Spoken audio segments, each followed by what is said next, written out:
This time we will look at race number 7 of the Secureum Bootcamp, which is once again, like the last one, an NFT contract. This one here is called Secureum Ape. You can probably already guess what real-life contract this one is based on, just from the name. And this one is a lot shorter, just barely 100 lines. And we can see that it is importing from Open Zeppelin contracts, this time from a very specific release, the 3.4 release. It imports Ownable, ERC-721, the implementation of the NFT standard, and the Safe Math library. You can see that it extends ERC-721, that it extends Ownable, and that it is using Safe Math for uint256. We will look into what AI provenance is later. And aside from that, we just have a constructor that sets the supply apparently and the timestamp at which something is revealed. There's also a very simple withdraw function where all of the current balance is sent back to the message sender, which can apparently only be the owner, which is ensured from the ownable contract.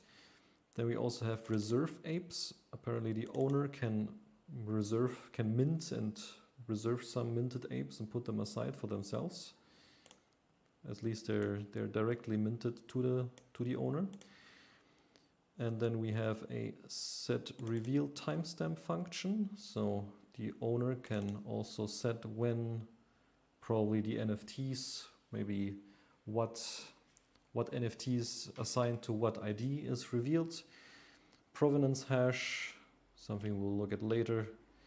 Set base URI, so every NFT obviously needs to have some sort of URI associated with it to either in the data contain the image itself or to, well, point at the image on some other servers, for example, on IPFS or something like that. Then we also have flip sales state. So whatever is the current sales state, it is flipped by negating it here and updated by that. So it's like a toggle function, which can also be only called by the owner. So the owner can at any point decide whether the sale should be active or not. And then we have the mint function, where we can specify the number of tokens that we want to mint. And we have a set starting index function, which we don't know yet what the purpose of this is. And also an emergency set starting index block. Who knows? But for now, let's just take a look at question number 1, which says that the mint price of an Secureum ape is. So now we have the choice between 0. some zeros and 8. And if we look back at the code, we can see right here that we have a constant ape price. And then we have a long number, a very large number. And it says here in a comment 0.08. So according to the comment, it would be C, which is correct. But we should always check our assumptions. So what is this large number? ETH has 18 decimals. So to represent 0.08 ETH, this here you would have 18 zeros basically to reach that point, 17, 16 zeros and so on. So the question is, how many zeros do we have here? But instead of counting zeros, we can just copy this whole number and paste it into an online tool, which is called the ETH Toolbox, which is super useful for quickly looking up things. There's also lots of other ways how you can do this, but I just like these web interfaces. And if you paste this large number in way, so 1 way is basically one, well, it is the smallest part. When you have when you have 18 decimals in ETH, then 0.18 times 0.1 basically, or 17 times 0 and then 1 would basically be 1 way. And now we have pasted here this large number with 8. We can see here that actually this isn't 0.08 ETH, this is actually 0.8 ETH. Okay, so this comment was apparently incorrect, and it is no surprise that whoever programmed this, even also in the real world, it wouldn't be a surprise if whoever programmed this got this wrong, because this is really bad in terms of readability. What the person could have done instead would have been, for example, just write 0.08. So you might be wondering, what? That doesn't work. We only have full numbers in the EVM. We don't have floating point numbers. Well, we don't have them inside the EVM, but Solidity can basically handle it for us. And especially if you just write 0.08 and then not ETH but Ether, then it is a unit, and then it would automatically convert this into a large number, and then this would have 1 0 less, and it would have been correct basically. But as it stands, C is not the correct here, instead D is correct.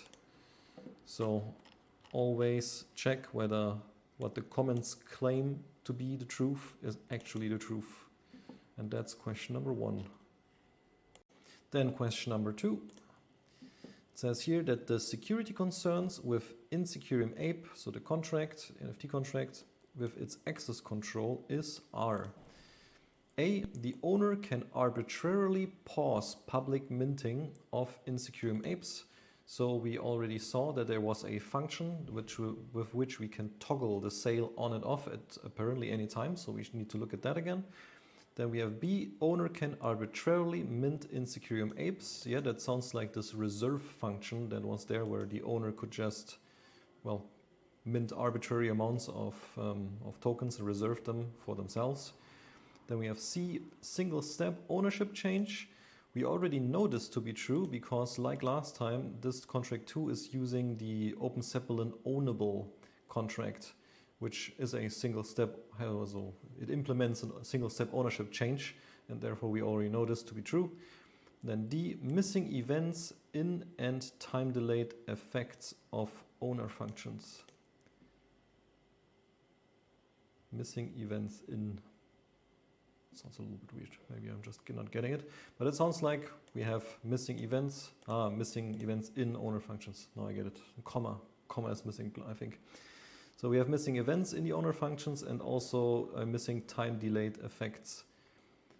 So like last time, we want our users to be able to, well, listen, to monitor for important events that have to do with their investment. And we also want our users, after they observe that we are emitting an event about wanting to change something, so if the owner wants to do something, then we want to give, or preferably, we should give the users some time to decide whether they still want to be part of our project if we are going to change the rules of the project. And that's why a time delay for such changes can be a good measure. So for A, it says here that the owner can arbitrarily pause public minting of Secureum Apes. So if we look back at this, so we have here flip sale state. Only the owner can call it, but the owner can call it however often he wants. So he can turn it on and off and on again, just like he wants. And the sale is active is also required here in the mint ape function. So the mint ape function only works if sale is active. So we can say that indeed the owner can arbitrarily pause minting, and the owner can arbitrarily mint Secureum Apes. That was this reserve function here. Reserve apes, callable by the owner only, and also callable indefinite times by the owner.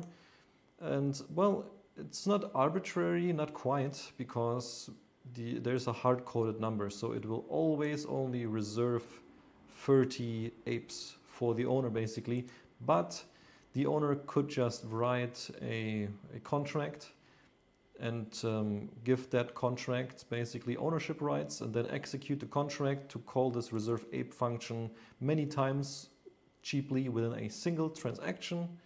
And then it would be quite possible to like call this 100 times and get 3,000 apes basically without spending too much money for the owner. So you could say that this is actually quite arbitrary in a way. Missing events, emits and delayed functions. Well, we definitely aren't emitting events when we are turning the sale state on and off. So that's kind of bad. There's also no time delay here. We also know already that there is no time delay when we change the owner. We also know that when the owner is reserving apes for themselves, they are also not really emitting. Well, maybe the save mint function is emitting a transfer event, but yeah, there isn't really any time delay or there's no event even declared here. So any events that could be emitted here comes from ERC-721 and ownable itself, but the contract itself doesn't have delays or events at all. So I would say that all of these options are actually possible security concerns. Are any of these like real issues? I would say that the missing events are kind of a low issue, I guess. So I wouldn't do this on informational. I would actually do this on at least low, because it is a good best practice to have at least some events emitted. The time delay is an opinion that you can have or not. Single step ownership as well. And whether the owner can arbitrarily pause public minting or arbitrarily mint. I mean, it would be nice if the owner decides to openly and transparently communicate these facts with their own users, I guess, and maybe this should also be mentioned in the report. But if that's what the owner wants to do, then this isn't really a security concern. Well, it can be a security concern, especially for the user, but at the end of the day, it comes down to the fact, what does the project owner want? And the project owner is usually the one who's paying for the audit. So can be seen either way, but definitely not like nothing more than an informational issue and something that you should maybe mention for readers, for owners of the project in the report, but still no real issues that can have any high severity, I guess. So that's question 2. Then question 3.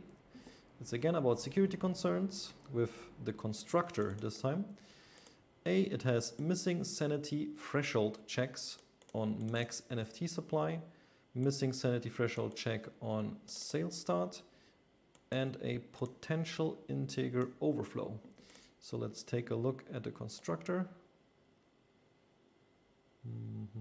There it is.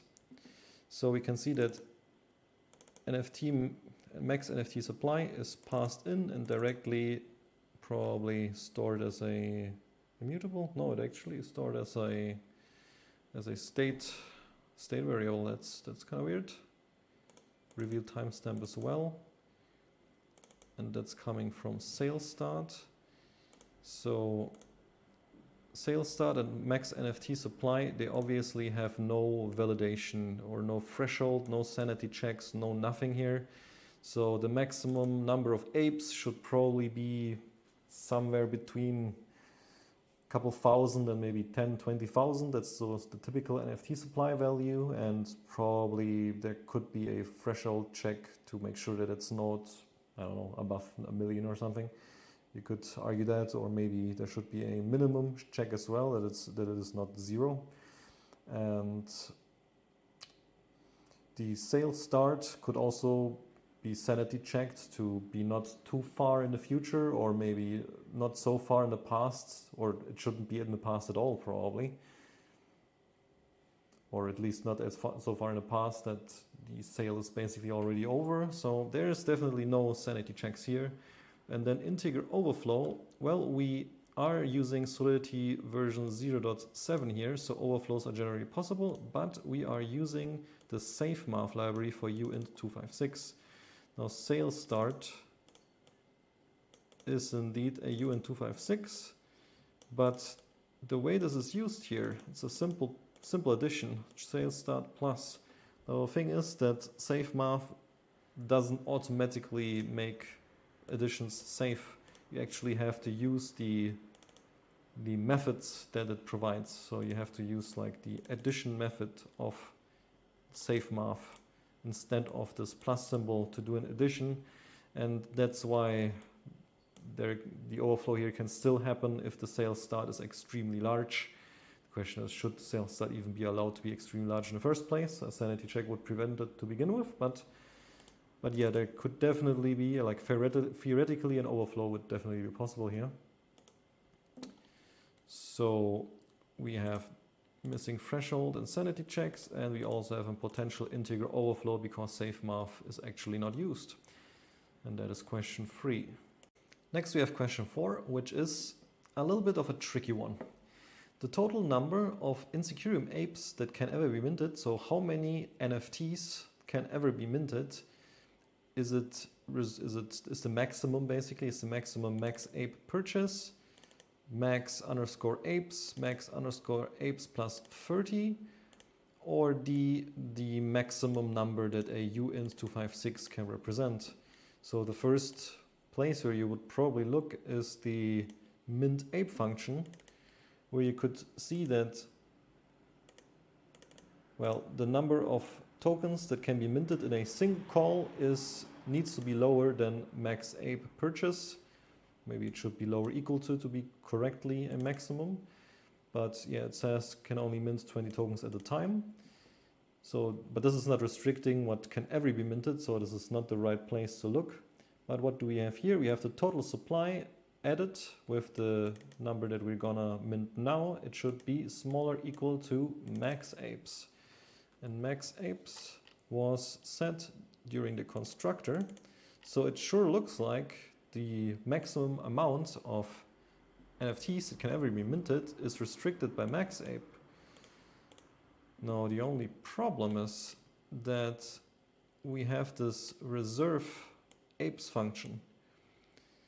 And this, as we said, allows the only owner to over and over again mint 30 apes by directly calling the SafeMint function. And as you can see, there is no check here preventing the owner from, well, minting beyond the maximum, beyond the maximum supply that was configured in a constructor.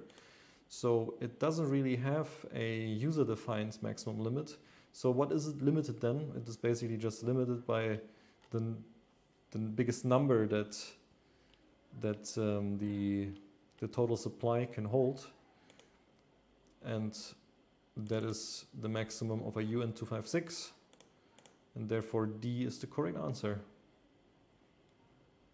Moving on to 5, it says that the public minting of Secureum apes must A, be paid the exact amount in ether. So do these 0.8 ether have to be paid exactly, or can we pay more, or can we send more? B, it may be performed 19 NFTs at a time. Yep, that was the smaller check that didn't look quite right. And then we have C, uses underscore SafeMint to prevent locked stuck NFTs. None of the above.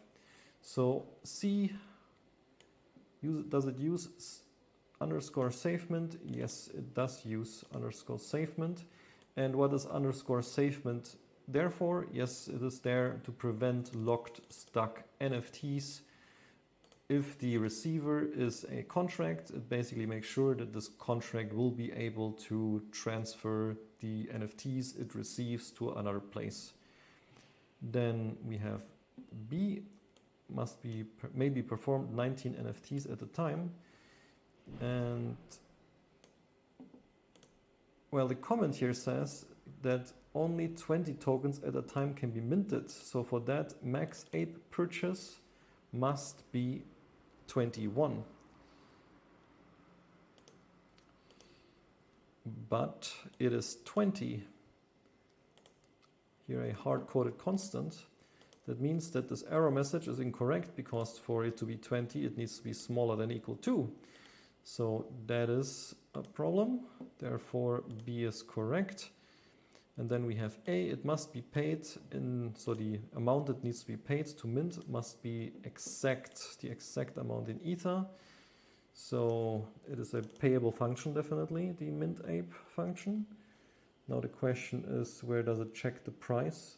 We have here ape price multiplied by the number of tokens. That makes sense. It needs to be smaller or equal to the message value. So what we are allowed to do is we can send exactly price times a number or more. And that means we don't have to send the exact amount. So A is not correct. So we have a little error there in this requirement statement, how many NFTs may be minted in one call.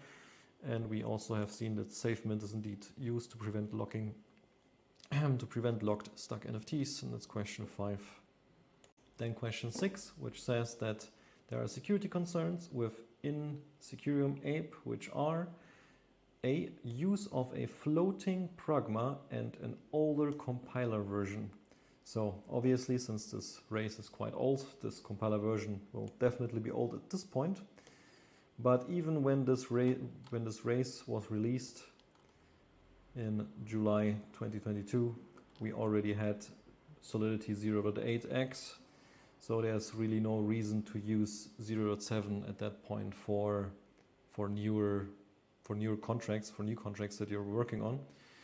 And the floating pragma is basically this. So this little hat will basically allow the compiler to be used, or will allow any compiler to be used as long as only the first two numbers match. So as long as it is 0.7, it is fine, but the final number doesn't matter. And that is useful sometimes for like libraries, especially for libraries, because you want your library to be able to be used by as many contracts as possible with many different versions without them having to adjust the pragma every single time. But for contracts that actually end up on chain, for contracts that are actually the projects that are being deployed, the best practice is that you should always pick a specific version, basically. Because picking a specific version, restricting your project to a specific Solidity version, makes sure that through the whole process, through development, testing, through the audit, everyone and everything uses the same Solidity version, because you have to remember that compilers are not perfect, and maybe all of the tests are run on one compiler version and everything works there perfectly, and the audit was done with some other compiler version, and then the compiler version that was actually used for the deployment itself was then the latest one, and the latest one actually turned out to have some issue that was overlooked, basically, and that would be bad. So that is generally why you should have a fixed Solidity version of a compiler version that is generally considered to be stable at this point. So this is definitely not following the best practices, you can say. Therefore, A is true. This is indeed a concern. Then we have B, Oracle price manipulation. That doesn't make sense. We already know that there is a fixed price, fixed at 0.8 Ether. So there is no Oracle here, so there can't be a security concern with an Oracle. And then we have C, which says re-entrancy allowing bypass of max ape purchase check. So the max ape purchase check is this one, which is hard-coded to ensure that someone can only, mint 19. Well, originally it was intended to restrict people to 20 tokens per call, basically, but actually it restricts them to 19. And it says that re-entrancy can bypass this check. But if we think about it, I haven't even looked whether re-entrancy can be done here or not, but there is nothing here actually ensuring that a contract isn't calling this. So you can very simply bypass this by creating a contract that just calls mint ape over and over again and keeps minting the maximum number of tokens. And just do this repeatedly, and you have basically already bypassed this check, so you don't need a re-entrancy. But is there a re-entrancy? Yes, there is indeed a re-entrancy here in SafeMint, because of this safety feature. It is actually backfiring sometimes in a way. because SafeMint works by calling the on ERC7 to 1 received function on the receiver. So it uses this, it calls the specific function to challenge the receiver to return an expected value, and only if this expected value is successfully returned, then this contract will believe the receiver that yes, indeed, the receiver is able to handle these tokens. And if it doesn't, it will revert and won't send the tokens to this place because they will most likely just be stuck there. But what it does also do at the same time, well, it is giving control over the execution flow over to the receiver. So as soon as it minted the first, so it goes through these checks, and then it starts iterating over the number of tokens. And for the first NFT that it mints, it will call the on ERC7 to 1 received function, and then the receiver, having obtained execution control over the execution flow, can now just re-enter mint ape. So what would be really interesting here would be whether re-entrancy would actually allow them to bypass the maximum amount that could ever be minted of NFTs. But as you can see here, this is actually checked, this is protected against, because every time this loops, it checks, is it still below max, if the total supply is still below max apes. Because probably, like normally, you would think that this check right here is already enough for that. But if you re-enter multiple times, and these checks have already passed with at a lower total supply, and then all of the re-entrancies play out, then you can actually mint more than the maximum supply was defined, because the required statement was already bypassed through the re-entrancy. But in this case, they are very explicitly protecting against this attack, so you cannot bypass this max apes thing, but we can definitely very easily bypass this max ape purchase check, because they are not ensuring that we aren't contracts, we're calling them. So as we can see, it allows to bypass that, but that's not really necessary to do in the first place. So A and C are correct for question 6. We have now arrived at question number 7, which is probably the most difficult question in this race. And for that, I think I will just do a little bit of drawing, because it is about fairness of the NFT distribution. So when minting NFTs in this scheme, we have like a set that goes from 1 to, let's say, 10,000. And every time someone calls the mint function, they get one number assigned. So the first person to mint gets the number 1, the second, maybe the first person is minting more than 1, so they get 1 and 2 assigned to them, and so on, until the 10,000th NFT is basically minted. Now the problem is that this is just on-chain, right? This is the number that people get on-chain, and then off-chain there is some collection of images of the NFT pictures. And obviously we also need 10,000 pictures, so it all goes from 1 to 10k as well.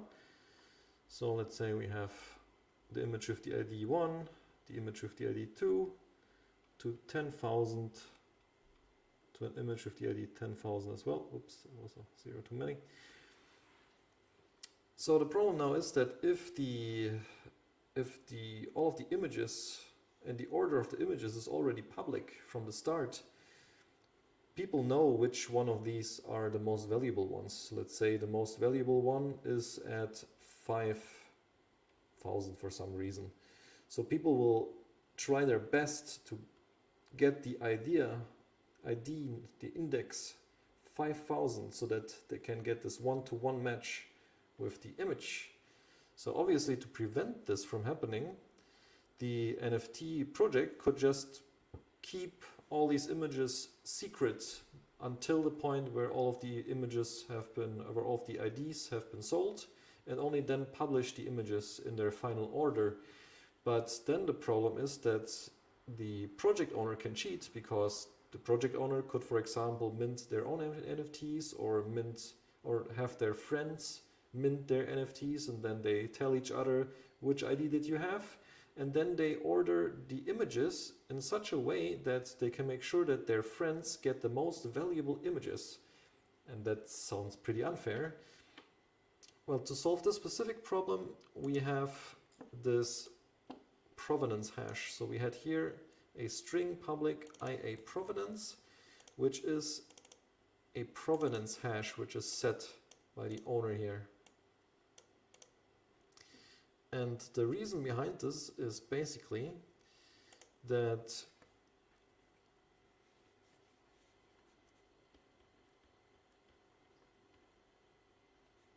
the owner, the project, would basically hash all of the images in a certain order, hash this, and not reveal the images themselves, but instead reveal the hash, which means that they can commit to a certain order of the NFTs without revealing any information about which of these images will be the most valuable ones.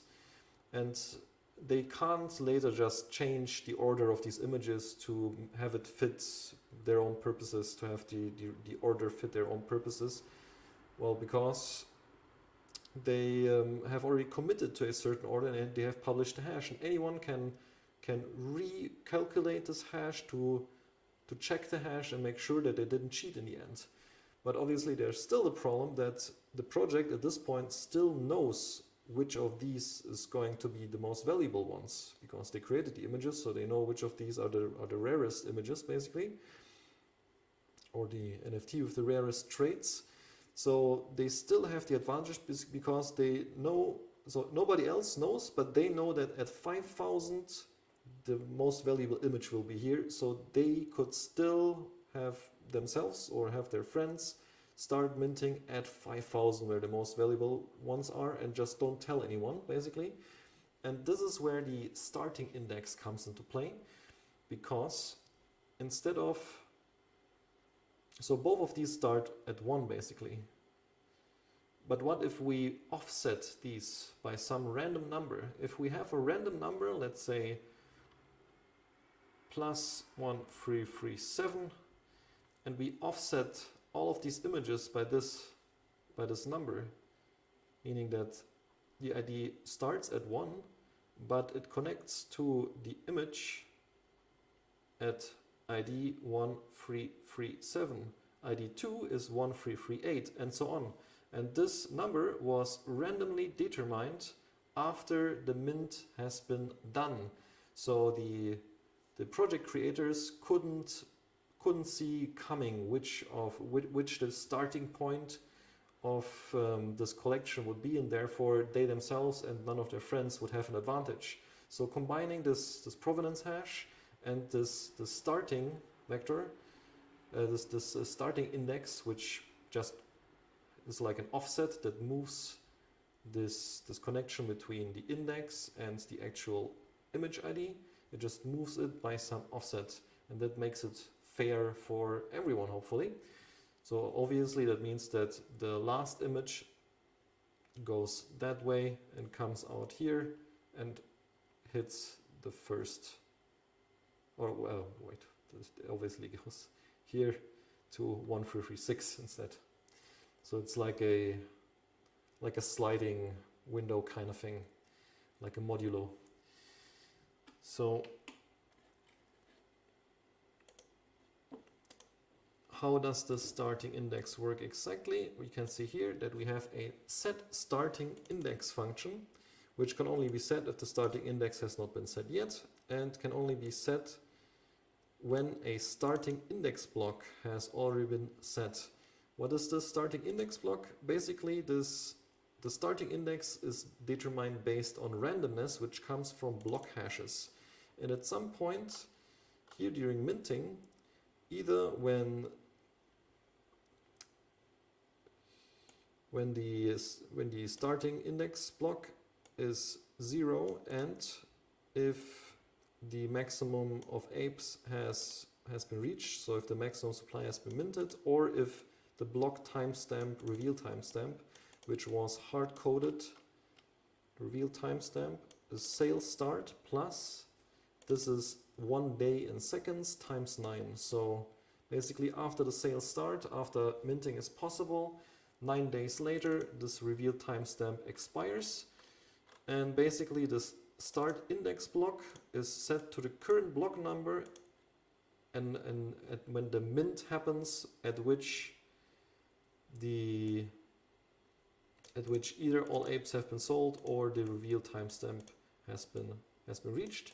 And then set starting index can be called, and then starting index is set by taking this block hash from this specified starting index block and dividing it, so basically making a modulo max apes. So if max ape is 10,000, as I've said in the example, and then the result of this would basically be somewhere between 0 and 9,999.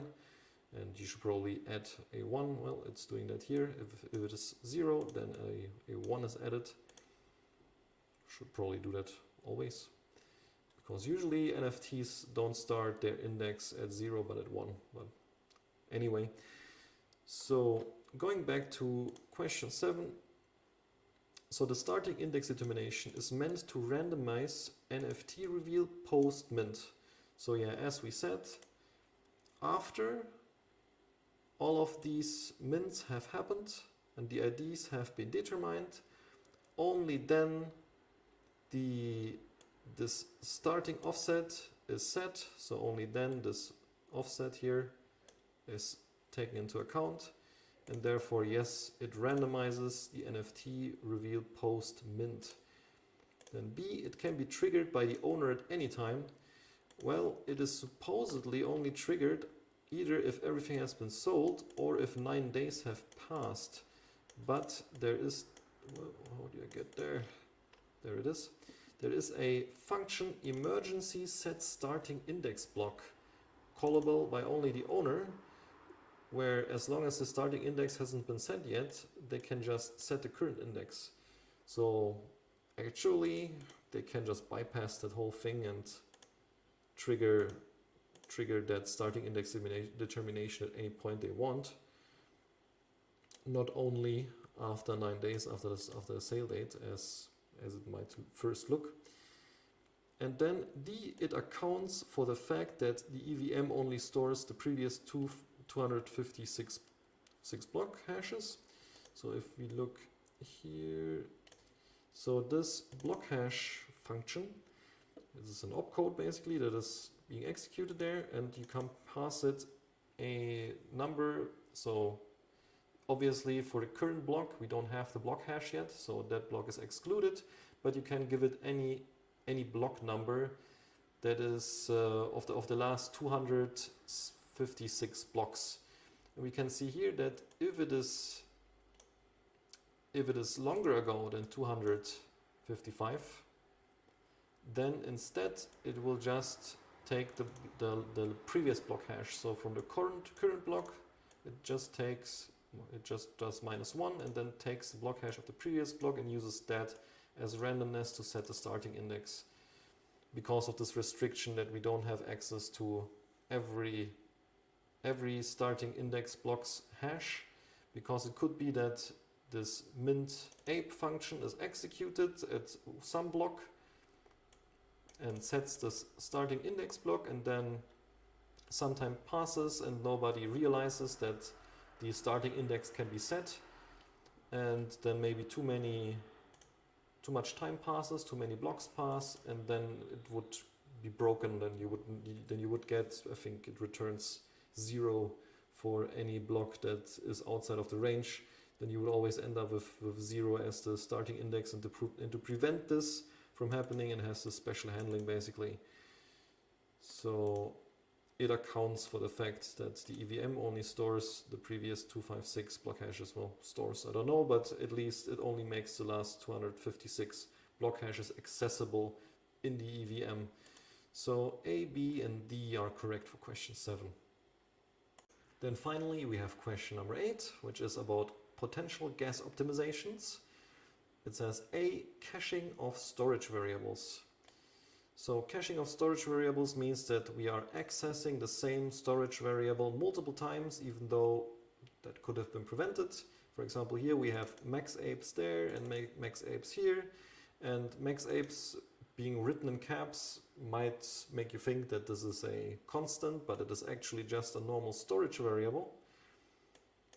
And that certainly means that it could have been cached here, so it could have been cached in a local variable and then reusing the value there from the local variable instead of accessing the same storage variable over and over again. Nowadays with Solidity's optimizer, you probably don't need to think about those things anymore, or less and less, because it automatically takes care of these things, but why not do it explicitly, I guess. And then avoiding initializations of variables to default values of their types. So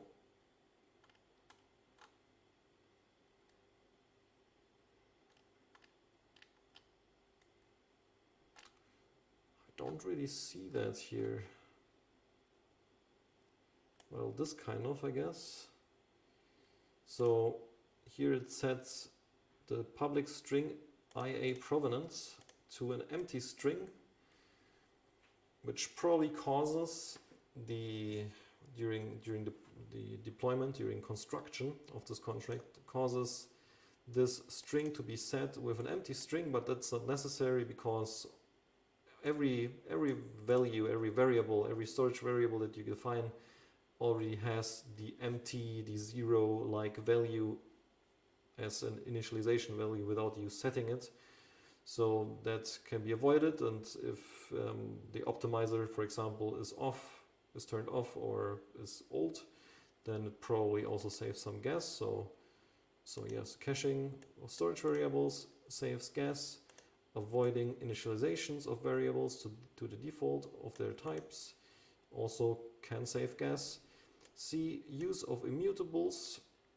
That is certainly true, because max apes is only set once in the constructor, and after that it is never touched again. So this could have been an immutable, and we could have saved a storage slot there. So that would have been definitely helpful to save gas.